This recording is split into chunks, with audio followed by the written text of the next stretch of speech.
İçtin mi Johnny?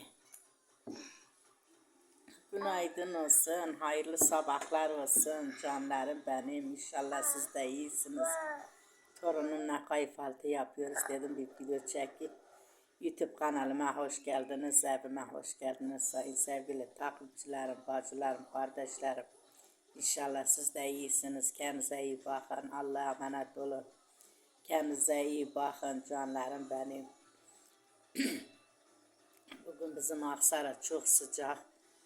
Ne yağmur var, ne bir şey var. Kurban oldum Cenab-ı Allah inşallah üstümüzde bir yağmur yağar, toz toprak yener. Barajlar kurumasın, susuz kalmayalım canlarım benim. Hakkınızı helal edin, kendinize iyi bakın, selametle.